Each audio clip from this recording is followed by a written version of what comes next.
டெல்லியின் அடுத்த முதலமைச்சராக ரேகா குப்தா தேர்வு செய்யப்பட்டிருக்கிறார். பாஜக சட்டமன்ற உறுப்பினர்கள் அவரை தேர்வு செய்திருக்கிறார்கள். செய்தியாளர் ரமேஷ் கூடுதல் விவரத்தோடு இருக்கிறார். ரமேஷ், ரேகா குப்தா அவர்களுடைய பின்னணி என்ன, விவரங்கள்? டெல்லியினுடைய முதல்வர் யார் என்ற நீண்ட நெடிய புதிருக்கு தற்போது விடை கிடைத்திருக்கிறது. பாஜக எம்எல்ஏ ரேகா குப்தா சட்டமன்ற குழு தலைவராக தேர்வு செய்யப்பட்டிருக்கிறார். இதனைத் தொடர்ந்து டெல்லியின் 7வது முதல்வராக நாளை ரேகா குப்தா பதவியேற்க இருக்கிறார். ரேகா குப்தா இந்த முதல்வருக்கான ரேஸில் இருப்பதாக கடந்த வாரமே நமது தந்தி டிவியில் நாம் பதிவு செய்திருந்தோம். அதன்படி தற்போது RSS பின்னணி கொண்ட ரேகா குப்தா டெல்லியின் முதல்வராகிறார். குறிப்பாக அவர் டெல்லியில் இருக்கக்கூடிய ஷாலிமார் பாக் சட்டப்பேரவை தொகுதியில் போட்டியிட்டு முதன்முறை எம்எல்ஏவாக வெற்றி பெற்றிருப்பது குறிப்பிடத்தக்கது.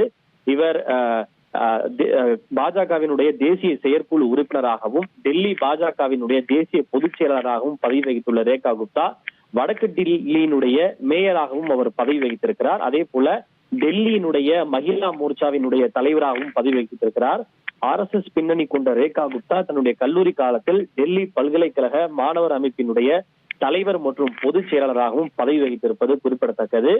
டெல்லியில் பாஜகவை சேர்ந்த சுஷ்மா ஸ்வராஜ், காங்கிரஸை சேர்ந்த ஷீலா தீக்ஷித், அதே போல ஆம் ஆத்மியை சேர்ந்த அதிஷி ஆகியோருக்கு பிறகு 4வது பெண் முதல்வர் டெல்லியினுடைய முதல்வராக ரேகா குப்தா தேர்வு செய்யப்பட்டுள்ளார். கூடுதல் விவரங்களுக்கு நன்றி ரமேஷ்குமார்.